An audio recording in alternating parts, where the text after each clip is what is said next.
Hold on. Are you giving excuses as to why you might not win? That I had a limited number of things to pick that would come in on time, and you picked one that didn't come in on time. That sounds like an excuse to me. So that sounds like -2 to the voting already. You're already in the negatives.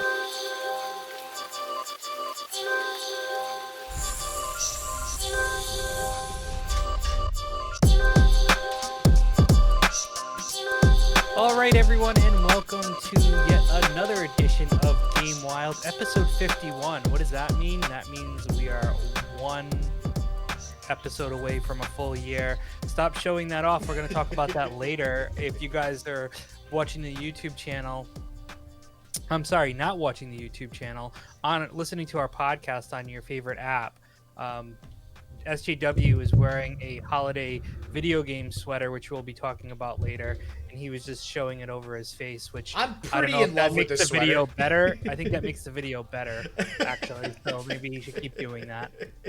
I'm just dancing in an ugly sweater the entire video. So this week on the podcast, we have a great question of the week about where have you been or where have you gone that was video game themed. We are also going to have a poll on our Facebook group about who wore the best ugly video game sweater. Yes, I am also wearing one. And then we're going to talk about something about suing Cyberpunk. KFC's going into the video game industry, and guess what? Games are actually making more money than sports and entertainment. And plus, we will have Roughhouse Deals as usual and a few minor game releases this week. So let's get it kicking with the question of the week. Have you ever been to a video game themed event, musical, show, movie, etc.? If so, what was your favorite? So I will start. Honestly, it was my first time, and PAX that we went to this year was probably the highlight. I've gone to video game movies and stuff like that, but none of them have been as memorable as like the first PAX East. You mean you didn't love Final Fantasy Spirits Within when you went to go see that movie? I didn't see that. You didn't see that? You knew lucked that out. Was gonna be... No, I knew that was hot garbage. Yeah, it was. I didn't know about the Resident Evil movies though. Wait, what? The Resident Evil movies are pretty good. I thought they were okay. I don't know. I'm more of a purist. Like I hated how they. Yeah. Okay. I got you. I just hate how they like turn the it should have been Chris Redfield. It should have been like It should have been a movie like instead of like stuff like that. Did you know they made a Monster Hunter movie? They did, and it's awful. It's terrible. Do you know that it was the main character from Resident Evil? What's her name? Mila Kunis? Mila Jovovich. Jovovich. No, I'm thinking Mila Kunis or whatever. So yeah, and apparently she's the main character instead of, wait for it, the Monster Hunter. They made the movie Monster Hunter not based on Monster Hunter. So well, it's this person becoming a monster hunter. I guess maybe it's a coming of age. It was story. supposed to be that. It was supposed to be like him transitioning it to her. But like, dude, like you didn't get any backstory on the guy or anything. So, all right. But anyways, I do want to preface my answer, anyways. We brought this up due to a Christmas present. Obviously. Yes. So I got a pretty awesome Christmas gift from my wonderful girlfriend Steph, and that is 2 tickets to a orchestra actually in. Let me make sure I get the location right. I know it's in Boston, but I've never actually been to this place. The what is it? The Symphony Hall in Boston. Okay, I just want to make sure I get the name right. And it's in November next year, so it's going to be a little ways, post-COVID, hopefully by that time. Jesus, I hope so.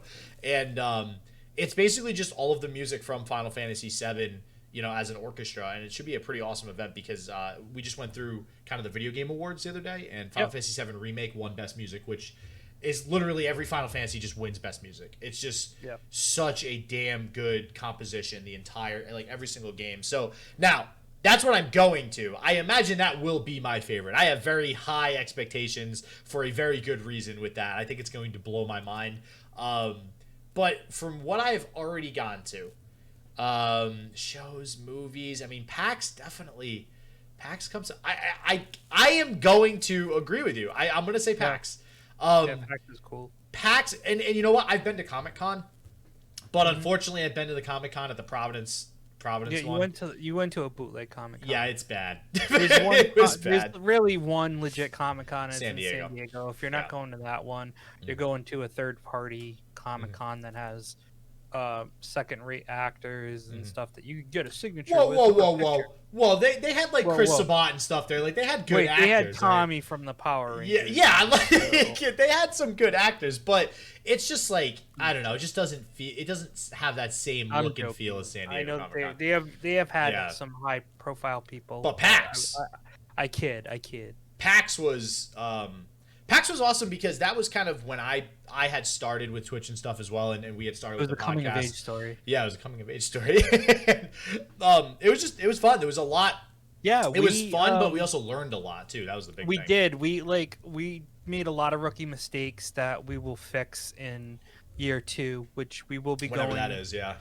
We will be going in year 2. How many days we're gonna go? We're still working that out, and costs and stuff like that. We'll figure it. But yeah, we are definitely gonna go again, and we'll definitely have a better game plan than we did back in what was it, February? Jesus, or January. It was February. It was right before, because when we went there, they already had sanitation things in effect. Right. So that was like one of the last events in America. February, I think. So I think it was late February, early March. Yep. So yeah, that was that. But better times, hopefully, better times ahead. So now let's get to it, guys. Instead of a Gamer Eats segment this week, we decided to do an ugly video game sweater contest for the holidays. Obviously, we hope you had a great holiday, and we are glad to give you the gift of this podcast and YouTube video as usual. But basically, SJW and I want to try to do different things. You can call it gimmicky, you can call it whatever you want, but we're just trying to have fun. And we're trying to interact. And obviously, mine's like way better than Joe's, so I'm just gonna throw that out there. Well, let's just say this.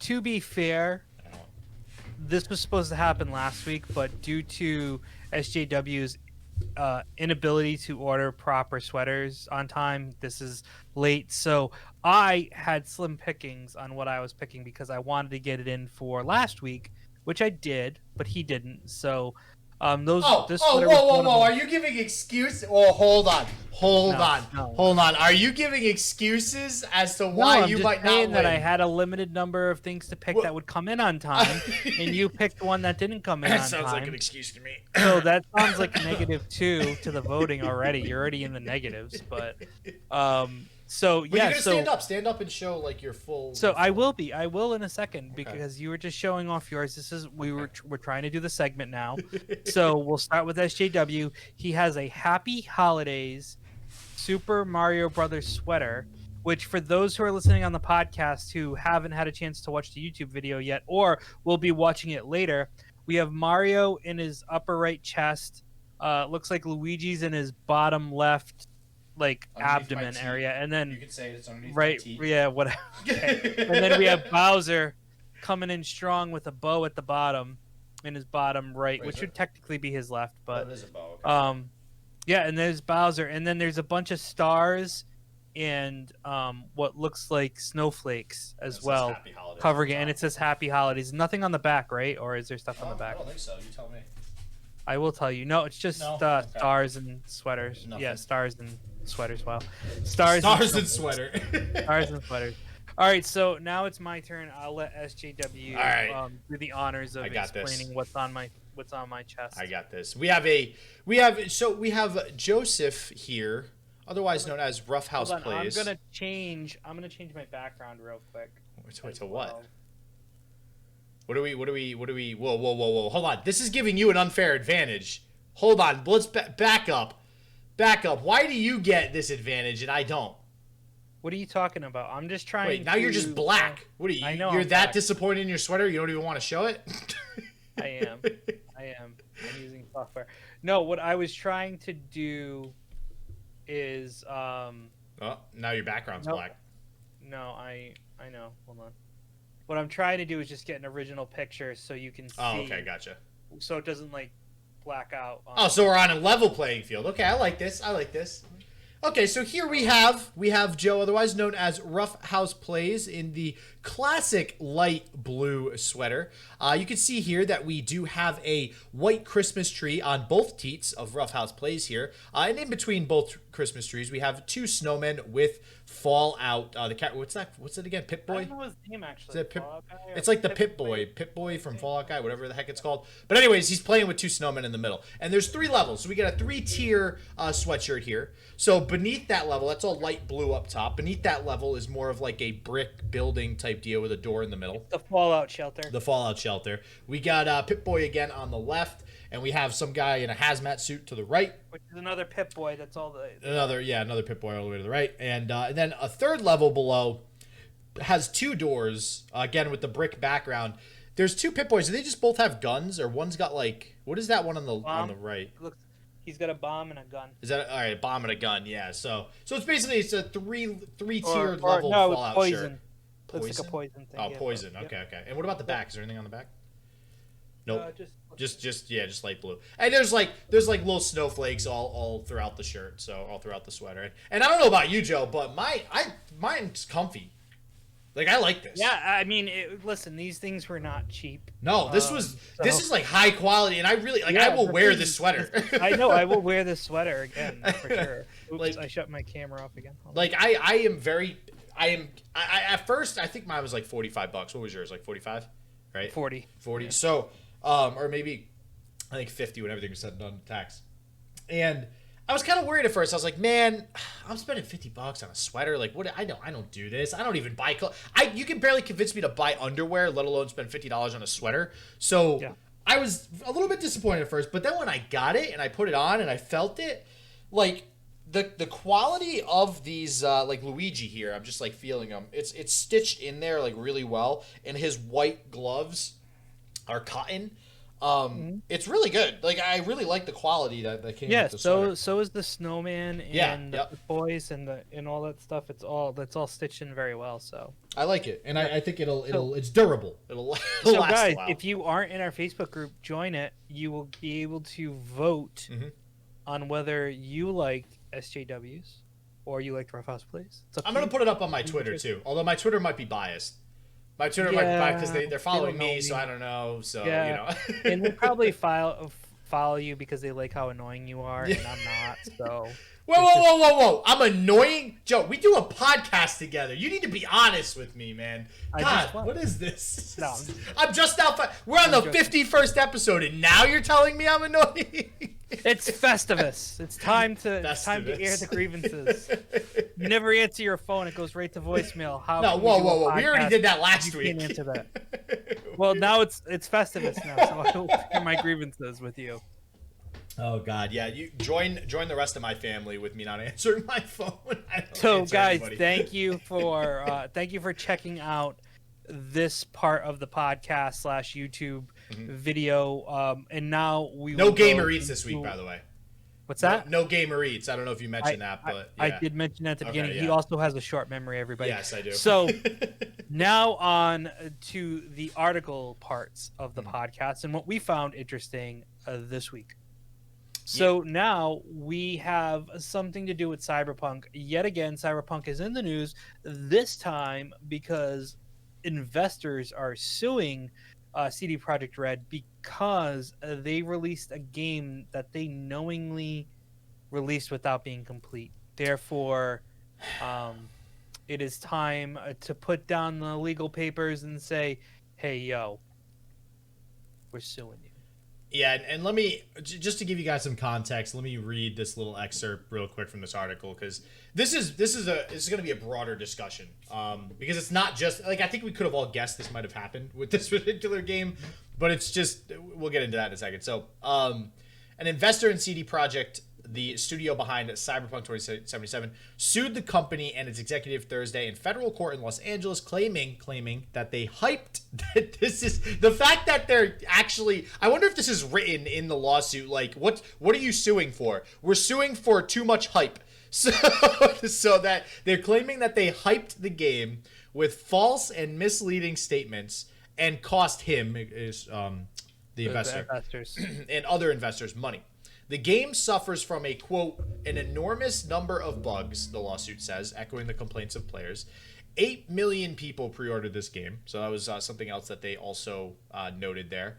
Sony and Microsoft have offered refunds to players who bought the game through their online stores. Sony actually pulled it from the store, which we talked about the other day. The lawsuit was filed by investor Andrew Tramp. That also alleges that CD Projekt hyped the game and its stock price for months with a series of overly positive statements, such as one in January that said Cyberpunk 2077 was, quote, complete and playable at the time. Wait, are we saying January 2020? They said that? Is that what this... Wow. Holy shit. This was delayed so many times. The fact that in January 2020, ready to launch it in March, I think. Yeah, that was the original date. February. Yeah, it's the original date. So they came out. Listen, they messed this up, and they're going to learn from their mistakes. And this is, I don't know if this is unprecedented or not. It seems to be. I've never seen a game that had so much hype fail so badly in regards to this type of stuff. I mean, most people wouldn't say it's a failure based on how many copies it sold, but the point that there's so much discussion, there's been so many refunds. I don't think I've ever seen a game pulled from a PlayStation or Microsoft store due to how bad it is in regards to glitches and stuff. There might be content issues which make them remove stuff and lawsuits, but so not from their own volition of like, wow, this game's really crappy. And you want to know what though? I will tell you, I have not. And listen, I'm playing on an Xbox Series X, but I have experienced a bunch of glitches, but nothing that's like taken away from the actual gameplay or the story itself. It's kind of funny and stupid more than anything else. And yes, I agree with you that it's crazy that they would say things like the game is complete and playable, and technically they could construe that to say yes, the game was complete and the game was playable at that time when we announced it. However, we decided to do some updates. We decided to do some more updates which changed how the game played or whatever. So there could be a ton of things that they could throw out there and say, listen, this is what happened, blah blah blah blah blah. Well, but let me tell you this. Now, I don't know if this makes it any better, but I think Halo being pushed back is oh yeah, I forgot about that. Rip Halo is a big kind of deal now, because people were clamoring for this game to come out with the launch of the Series X and saying this is what's the game buster that could be the difference between the Series X and the PlayStation 5.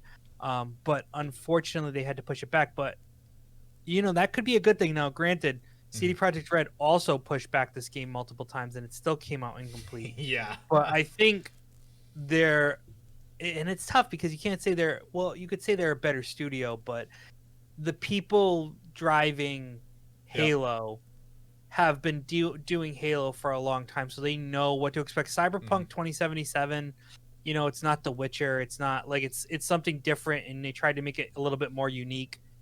Well, speaking of studios who know what they're doing, so here's where I hate to be a broken record here, Joe, but here's where I continue to basically mention that there are unprecedented things happening in gaming, and our legal system can't deal with it.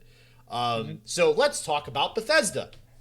I don't know if you know this, Joe, but back when there was Elder Scrolls V Skyrim on the PS3, there was hella bugs. Now, granted, keep in mind too, I don't know if was Skyrim simultaneously released on PS3 and PS4? I think it was. I don't know. What was? Hold on. Elder Scrolls V release date. Let me see when the date was. It says it was November 11, 2011. PS4 was out by then, right? Or it was coming out. PlayStation 4 release date. All right, so the PlayStation 4 came out 15th of November in 2013. So no, it came out for PS3 first. Okay. So, anyways, what I'm getting at is if you look at the history of gaming, there's two games in particular that come to mind for me. And that is, or actually there's a few, but mainly Fallout New Vegas and the Elder Scrolls V Skyrim. Both of these are made by Bethesda. Bethesda just recently bought by Microsoft for a very good reason, namely that they're an incredible gaming company and developer. They're freaking really good at what they do. They released those two games with a plethora, and I don't use that word often. Plethora. I'm usually the one dropping. Yeah, exactly. Of issues and bugs. So just to give you an idea, the most significant bug was on the PlayStation 3 version that made the game lag and become practically unplayable after a certain number of hours. Unfortunately, when Bethesda went to patch the game, again, this is Elder Scrolls V Skyrim, a whole new bug was introduced in the form, this is pretty funny, in the form of a hilarious but frustrating backwards flying dragon, which had to then be fixed with another patch. So, and they even mention in this specific article that I'm reading from Goliath, it's hard to escape the feeling that Bethesda was more concerned with getting the game out in time for its, back then, 11/11/11 release date than making sure everything ran as smoothly as possible. Now, I know a lot of people obviously are harping on CD Projekt for, oh, hey, they were just, the atmosphere there is just everybody really needed to bust their ass and code and get everything out on time. Like, it was a really shitty environment to work in and yada, yada, yada. But I guess my question is, you're going to file a lawsuit on this one game in particular simply because it was the most successful game release ever. But we're not going to visit any of the probably thousands of games at this point that have been released in the last 20 years that literally have been released completely unplayable. Like, there's so many, and we mentioned this last week, Joe, or whatever it was we were talking about Cyberpunk, where it feels like now when you get a game release, the game's not done. Whenever games come out now, you download them onto your console, and generally speaking, there's like an update in 3 hours. Like, they literally already give you an update because they're still working. They're like, all right, guys, everybody has the game in their hands. Well, guess what? The game's not done yet, so let's keep working on it before they get too much into the game. Like, it's constantly like this. So how can you tell me that this lawsuit is actually 100% like I don't see them winning this lawsuit. I just don't see them winning this lawsuit. All right, so here's my thing, right? I'll play devil's advocate for you since you're thinking that there's no way they can win it. I'll play the other side and tell you how I think they can win it. Okay. I think it's due to the hubris of CD Projekt Red and the enormous amount of social media posts that they made about this game being ready, done. Now, granted, we're in a completely different world, right? Social media wasn't as powerful in 2011 as it is in 2020. That's a good point. So there was nobody at Bethesda saying, yeah, Skyrim's 100% ready. This game's going to rock, go out and buy it. There were none of that to my knowledge ever came there out. probably was, but not as widespread as right, CD but Projekt even Red, yeah. still, and trust me, there was anticipation for Skyrim as well. And I had an Xbox, so I can't say that I ever experienced any of the issues with Skyrim that other people had. But my point being is that there is some unprecedented things happening in regards to it being pulled from stores and stuff. And God, it was so long ago, 2011. I don't even know if we had digital stores in 2011 yet or not. But we did PS3. Yeah, you had digital stores. Yeah, so if that's the case, that didn't get pulled. I think it's because of all the hype that the company itself brought to it. There's hype and there's marketing. There's traditional marketing, but when you have individuals posting on their Facebook, on their Twitter accounts and stuff, and even making claims as erroneous as the game is playable and ready in January, and the game doesn't come out until November or December, and then on top of it still kind of not be playable. I mean, to me, the biggest bug I think the game has is the one that's being reported about the saves. Yeah, and the fact that if you have too big of a save, it just bugs out and corrupts it. That is big deal. That by far is unacceptable. You can have stupid issues with cars and people becoming naked or whatever. Everybody's head can be coming out of their ass for all I care. That's stupid. People clipping stuff. That stupid stuff happens, but you can't mess with somebody's progress in a game. That's where it becomes unplayable, right? Because you put so much time and effort. You just start over. Like, I probably have 10 or 15 manual saves due to that fear of it possibly getting corrupted. Wait, so what do you do? You just have multiple save files? Yeah. separate save files. Have any of them gotten corrupt yet, or No. All right, well there you go. So they might have been fixing it. So yeah. Well, there hasn't been an update to the game that I know of since last week or 2 weeks ago. Oh yeah, they said another one's coming out right after New Year's. Now, granted, I haven't touched it in a week because I've been trying to split my time between this and leveling my character Ruffhouse on World of Warcraft back to 60. You're on that again. Maybe we do that on Friday. Well, I mean, I don't know. You don't have a level 60 Shadowlands guy. Or wow. Level 50. Way to blow up my spot, Joe. Now everybody knows. Tough because it's just tough. But maybe we will. I don't know, guys. We're gonna try to. We couldn't do the alpha, by the way. We had mentioned the alpha. Yeah, we were gonna try to get the Back for Blood alpha, and we never got the codes. But whatever. We're not big enough streamers to get it. We're not important enough. It's fine. But one day we'll look back on the final episode of 2020, and we will say, "Wow, remember when we were talking about not being able to get alpha codes?" But in 2021, maybe we will, because we're so much bigger because of the loyal fan base of Game Wild and Roughhouse Plays and Shit Just Works. See, I thought you were gonna say we're gonna look back and see how awesome Shit Just Works sweater was, but sorry, you were going a different route with that. So we will see. We will see about that. There will be a poll out there, and we will see. So, but with that being said, I just think I don't think it could go either way. It could go either way, quite frankly. Yeah. And I get what you're saying, though. I do like. I think that's why. It's like in business, right? Like if you're about to sign a contract with somebody, you're like, yeah, man, we just landed this awesome account. You don't go telling everybody about it until the ink is actually dried. Like you need to physically have that. You can't start bragging about something that isn't 100% in solidified stone yet, and that is what making claims about it. I think is the biggest problem. If they say, "Oh my God, this game is amazing. This game is so much fun," if they use like terms like that, but to say the game is complete. So is that going to be more of a false advertisement lawsuit than anything? I mean, maybe that's the direction they go. I think that's part of what they're going with. Yeah, it's misleading. Yeah. It's and I think that's what they're going to go with. And I don't know, it's class action, so it means other people can join it.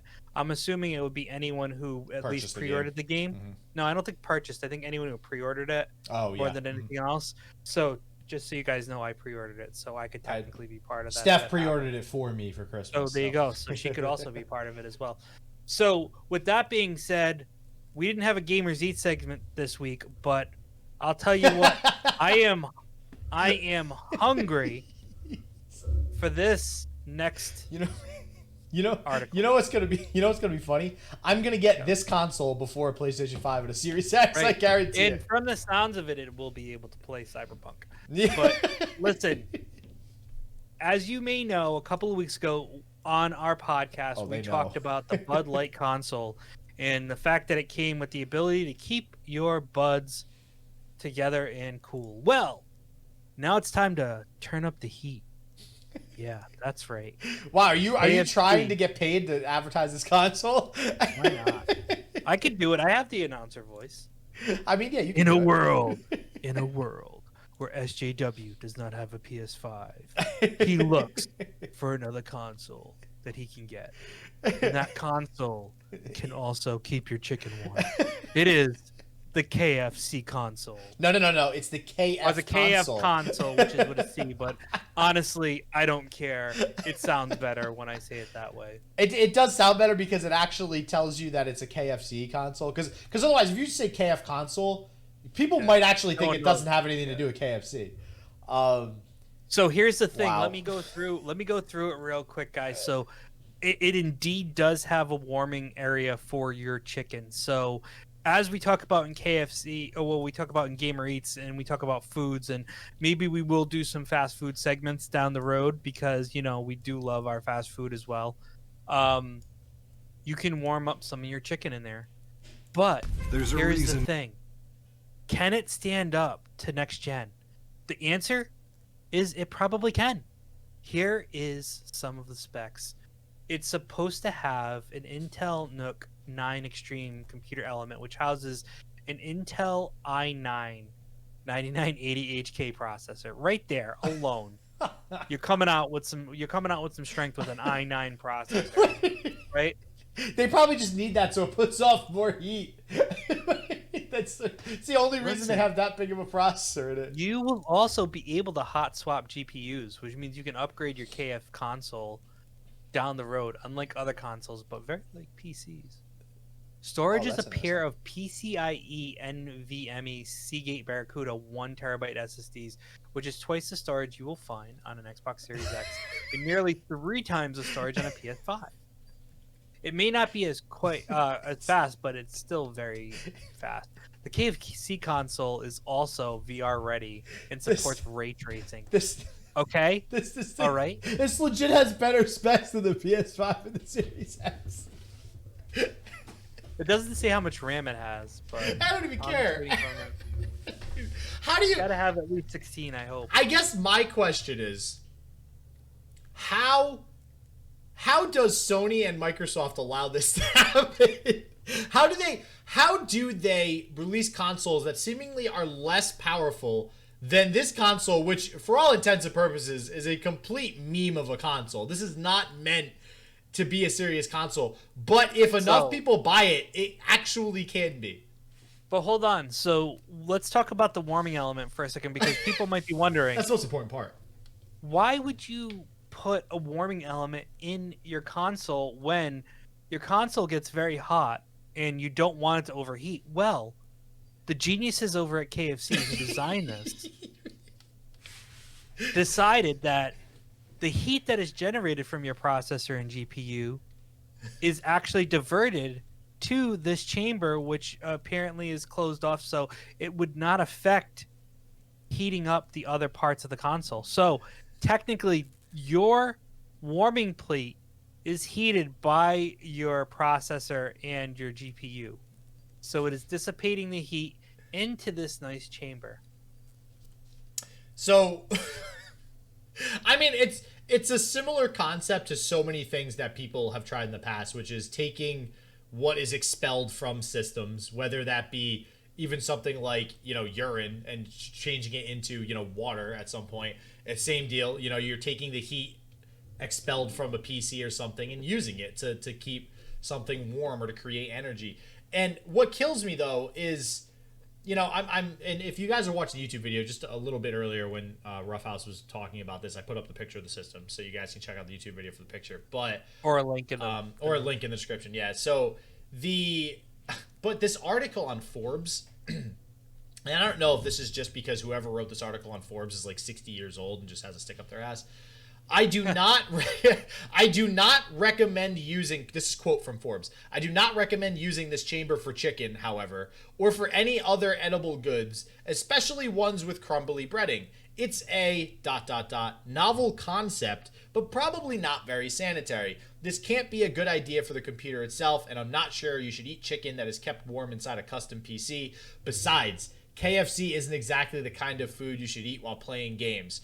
Finger looking good, maybe, but way too messy. At the very least, wash your hands before grabbing a gamepad or mouse or key. All right, listen. Man, you just sucked that paragraph. You just sucked all the fun out of this entire system. Like, dude, yeah, no shit.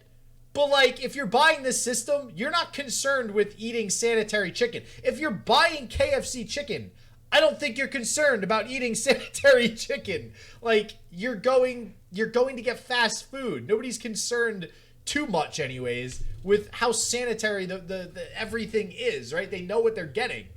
I don't know what the point of that paragraph is.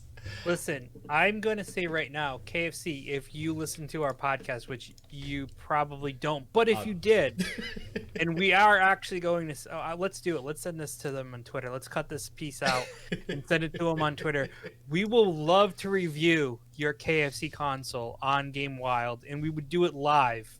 Oh my God. We would do a live stream of this console, and we would even go to KFC and buy some chicken and put it in the warmer as we play. That's the most important part of reviewing the console. As we play games on it. We will do it. We will do a live stream, and we will play on this console if you guys are willing to let us try one. So, right. So there you go. Here's something I want to throw in. Technically, we would need 2, so you could try one too. But if we're not greedy, we'll get one and we'll play together. But you know what this is though? Like if you think of, so gamers, all right, so here's the thing.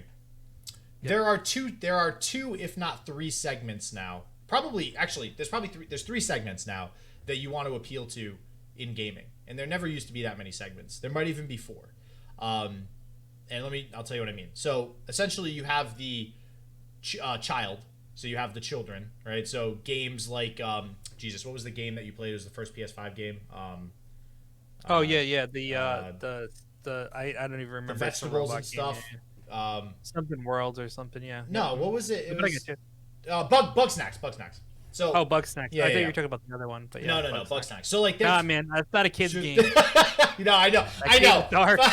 Yeah, I know. Dark real quick. Yeah, but then again, aren't kids' cartoons dark when you watch them as an adult too? So I'm just, No, you just pick up on social cues of things that like people are putting in for adults that kids don't get. So all right. So anyways, you got they don't get dark like people getting devoured by a freaking parasite.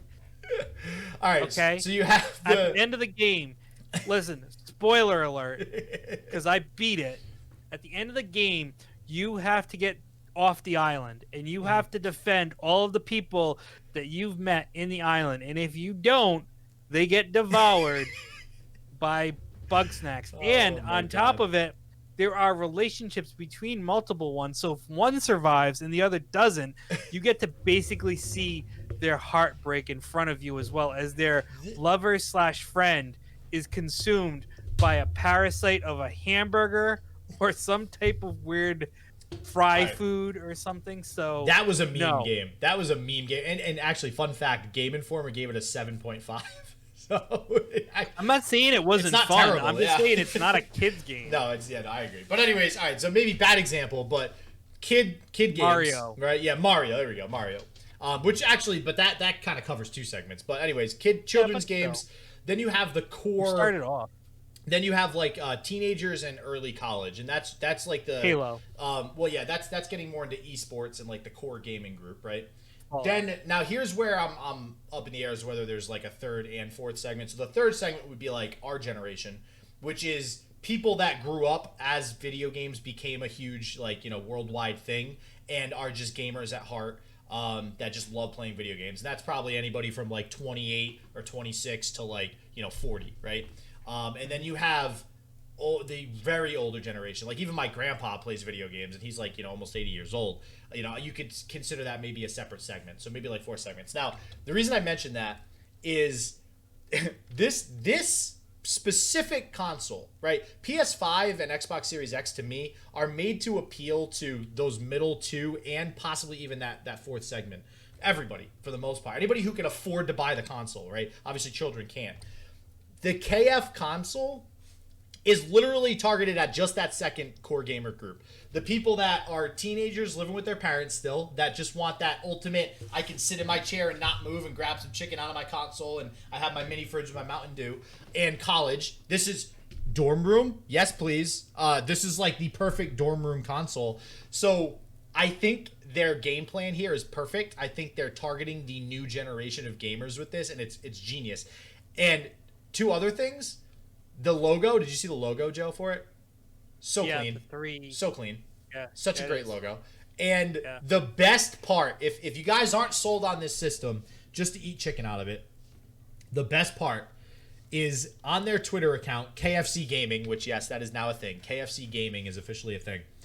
Their catchphrase for this console is probably the best catchphrase of any console, and it is finger clicking good. That is really, because if you watch the KFC Gaming console war, Power Your Hunger is also.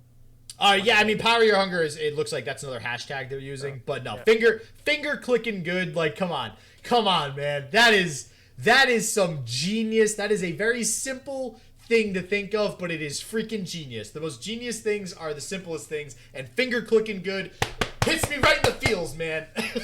Right. So I'm buying this. Is what I'm getting at. Well, listen. I think we need to push for them to let us try one, and we can review it live and put it out there. Oh yeah. So, that would let's be amazing. do it. Let's go KFC. Help out the little guys. Help out the little guys, my friend. Yeah, by giving me diabetes. I bought chicken from you. for so long. I am 38 years old, and I have probably been eating your chicken for at least 30 years. Mm-hmm. Probably. I would probably say that's safe to say. Yeah. 8 years old. Oh, yeah. Chicken Littles. Since I was like 4. Chicken Littles. The original Chicken Littles, not the ones you guys have now. Ooh. Those were the best. Mm-hmm. Those Chicken Littles, like the little sandwich Chicken Little. Mm-hmm. Like, those not good. this new one with their tenders. Mm-hmm. Yeah, those are good. And then you have Hot Wings. Not the Hot Wings you guys are doing now, but the original Hot Wings that had the spices in them. You're aging yourself. Those man. are the two. Those are the two OG KFC items that are not really on the menu anymore. In a lot of places It's like that Taco should come Bell back. getting rid of a bunch of shit too, man. Breaks my heart. Well, they're together as a team. Taco Bell, Yeah, KFC. yeah. Like if you're ever in Rhode Island, there is a Taco Bell KFC hybrid in Smithfield, Rhode Island you can get Taco Bell and KFC. So you can get the best of both Taco worlds. Bell, KFC, and Pizza Hut are owned by Yum Brands. So for those of you who might not know. KFC, hook a brother Hook up. a brother up. Let's do it. Let's get the console, and we will promote it. We will push it. We will basically have our first sponsorship because KFC sending us that. This will be sponsored by KFC, and we will throw down. And hey, we just started doing a Oh. Gamer Eats segment, so it goes perfectly, man. Yep. Food and games. Exactly, Food and games. we will put some chicken strips, some whatever you want in that KFC console and test it out and see if it stays warm. We will do it all. All right. Well, in the meantime, while we wait for that to happen, hopefully I'm hungry now. we have gaming. So another so Ruffhouse kind of alluded to this earlier on. We have an article that we found here that I saw actually on Facebook. Gaming is making more now than sports and entertainment combined. That blows my mind to smithereens. I am not gonna lie. That is not something I've known for a while that gaming is surpassing entertainment, which makes sense because it is a form of entertainment and it seems to be the more fun form of entertainment. It's interactive movies, right? It's just better. So sports is obviously taking a little bit of a hit, in general. Even let's not even bring COVID into the picture. It's just been losing popularity. Like baseball. Baseball is far less popular than it was in the 60s and 70s. Baseball's been falling apart before COVID. Yeah, hockey's falling apart. So football's really the last thing, and then soccer. I guess everybody loves soccer in the world. So, but this is incredible. So basically, gaming sales this year is expected to be around $197.7 billion. This is according to International Data Corporation. Last year in 2019, the film and sports industries did 175 billion. So this year's numbers beat last year's non-COVID numbers, is basically what they're trying to show there. Now, this year for sports and entertainment or movies, they're actually doing less than 175 billion because of COVID. So obviously, that discrepancy, gaming is already about to surpass them. It has officially surpassed them because now COVID has bumped it up by 20%. According to this article, it's bumped up revenues by 20% this year for gaming. And now obviously sports and entertainment are taking a huge hit because of COVID. And I gotta say, from a business perspective, especially people that are looking to invest, it just makes sense to invest in gaming when something like a pandemic happens and we're still able to basically not be affected. You mean it's a business that the world has a pandemic and we still make more money than we made? Yes, please sign me up. That's just good business sense, right?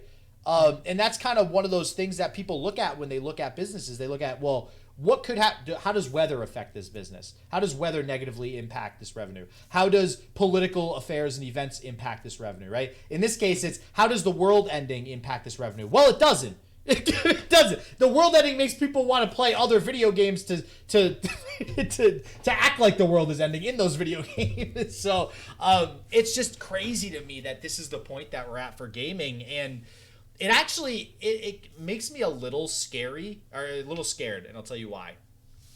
And I want your input on this too, Ruffhouse, because this is kind of a left field thought, but bear with me here.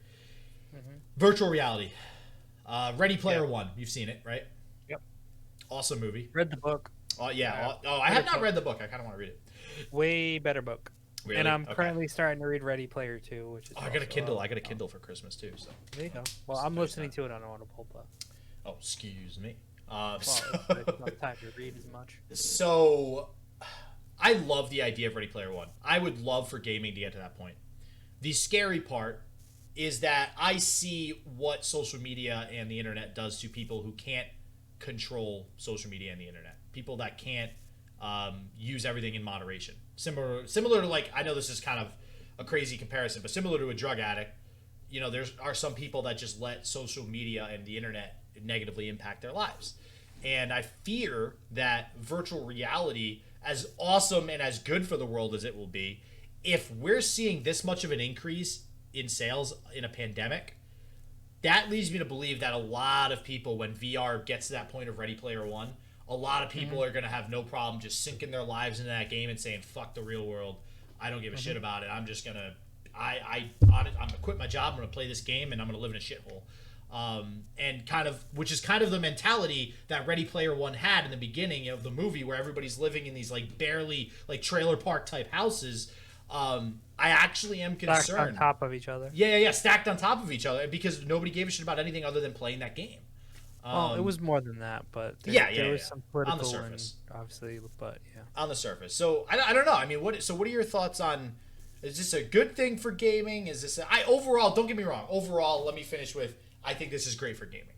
But what are your thoughts on this with the sales and stuff?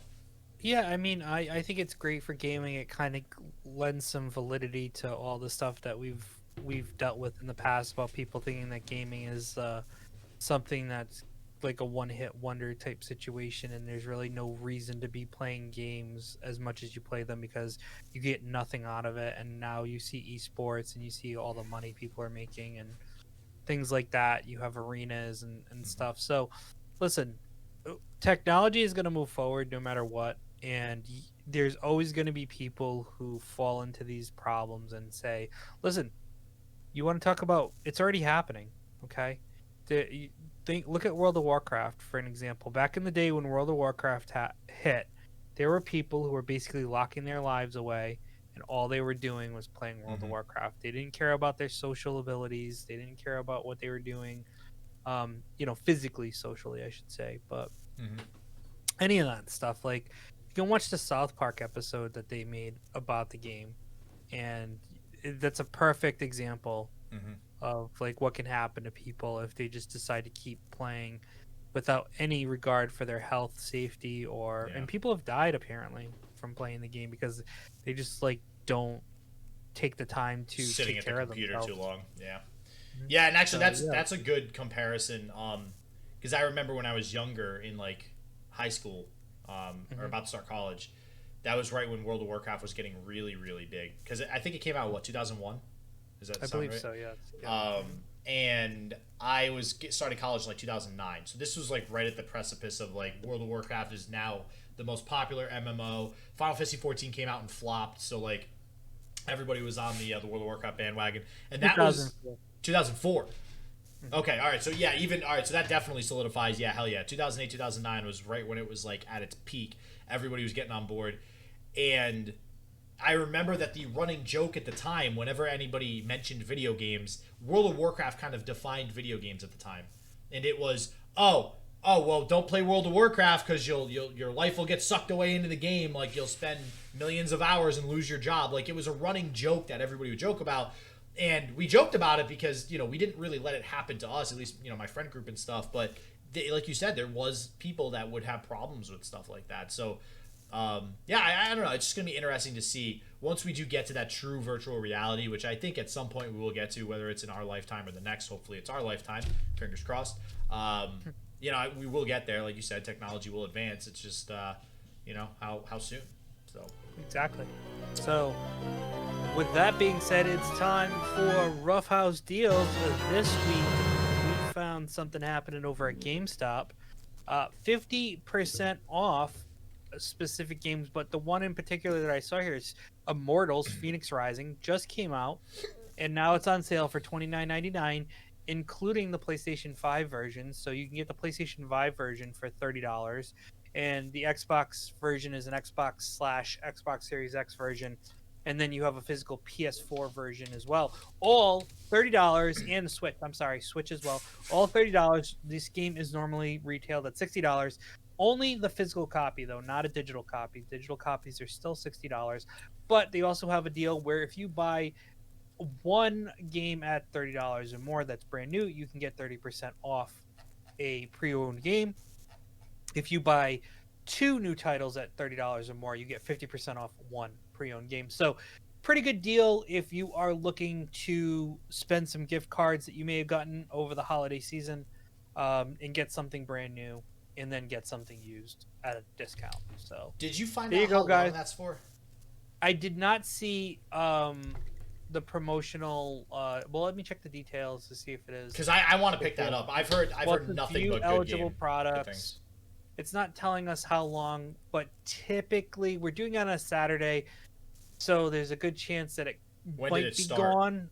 Well, just it start doesn't today? say. It doesn't give me any dates, which is No. what stinks. But normally, when you have these things, it's typically through the end of the year. Like it's like they don't really change up too Gotcha. much because you have this. So my hope is through the end of the year. Try it out. Check it out. It's a pretty good deal. So there you go. There's your Roughhouse deal for the last Roughhouse deals of 2020. Yeah, and I'm probably gonna jump on this. For those of you guys listening, Jump on it. this game is I just got my Game. Well, I didn't just get it, but whatever version of Game Informer or month I just read, they had a review of Immortals: Phoenix Rising. Nothing but good stuff about this game. It's basically like a mix between Zelda, Breath of the Wild, and Assassin's Creed. The makers of Assassin's Creed, Ubisoft, made this. And actually, fun fact, the reason why they made this game was because they liked the Greek version of Assassin's Creed. I forget which one it was. I don't know if it was Unity or I don't know. One of the Assassin's Creed that was made that was based on Greek mythology and stuff like that, or in that era. They liked that era so much they wanted to make a game that could live entirely in that era, which is why they made this. And it's just so reminiscent. The puzzles in the game are very much like Zelda Breath of the Wild.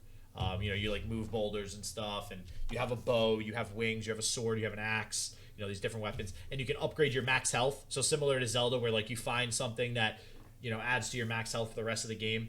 That's how this works. So very, very fun game. It looks like it's gotten great reviews, and it is something that I am for sure going to pick up. You know how I love them physical copies. So That's right. Ruffhouse helped me out there with the discounts on the physical copies. There we go. And this came out December 3rd, so not even a month old and already 50% off. Yeah, so that's jump crazy. on it if you guys want. That's crazy. And that's it for Roughhouse Deals for 2020. Oh man, yeah, huh? That's RIP. That's the last one. That's the last one for 2020. That is our 51st Roughhouse deal, and Yeah. 52 is coming next week. And I can only hope that 2021 is going to be freaking awesome compared to what we've had to deal with this year. Well, real quick then, I guess we're going to go with the very last game releases here, which are few and far between. Right. There's only two, but then I'm gonna real quick just touch on some games that are still kind of listed as like TBD or whatever that might come out in the next week or so, because I don't really think there's any games coming out the week after next week at all. Like there's like almost none. So we'll see what happens with that. But we have Wingspan for the Switch. That actually is coming out on December 29th, and then we have The Binding of Isaac. Repentance, that's just downloadable content for PC, coming out December 31st. But real quick, let me pull up the game releases here. I just want to go through some of the other The Binding games. of Isaac was pretty fun, so I'm assuming Repentance will be. Well, what was Binding of Isaac? I've never personally played the game. Is it good? Or? It's like a really weird, creepy game that is it's a top-down 2D shooter. Where you're a child named Isaac, and you're trying to get out of this like horrid like world that your mother has put you in. Did we? Really weird. I feel like we went over that one of these weeks. I'm not sure, because that sounds vaguely familiar now, especially with how weird it is. I streamed it for a little bit. So I mean, it was on my channel at one point. All right, so here are some of the other games. So these all say like TBC or or Wow, winter we doing this 2020. again because none of them have actually happened. I'm just mentioning it. It's the end of the year. Fuck it. Let's just, I'm going to throw them out there. So these are all listed as TBC 2020 or winter 2020, which it's like some say holiday 2020. I'm not even sure if they actually came out or not. But just going to throw these names out there. We had Dangerous Driving 2 for PC, PS4, Xbox One, and Switch, holiday 2020. Vigor for PS5, holiday 2020. The Forgotten City, Samurai Showdown, Where the Heart Is. Those are all winter 2020. And then the rest are TBC 2020. The Academy, The First Riddle, Baldo, Boundary, Calico, Conan Chop Chop, whatever the heck that is, Cyanide and Happiness, Freakpocalypse, Part 1. That is an interesting title. Dicey Dungeons, Dry Drowning, Football Manager Touch for the Switch, HOA, H-O-A, for PC, I guess, and then Skeleton Crew. So these are all games that honestly, they don't ring a bell. They don't seem like they're AAA titles. These are all probably just like random indie games that are coming out at some point. So yeah, they probably will come out sometime to start 2021 if they haven't been released already. Yeah, so that is gonna do it for the game releases for 2020. That's it. So that's going to do it for 2020 in regards to our Game Wild podcast. We will see you in 2021. Don't forget to like, subscribe, review, ring the bell if you're on YouTube. Check out all the fun stuff we're doing on Facebook with our Facebook group. And yeah, hopefully we will have a great 2021. So we'll see you then on the next edition of Game Wild. Later, everybody.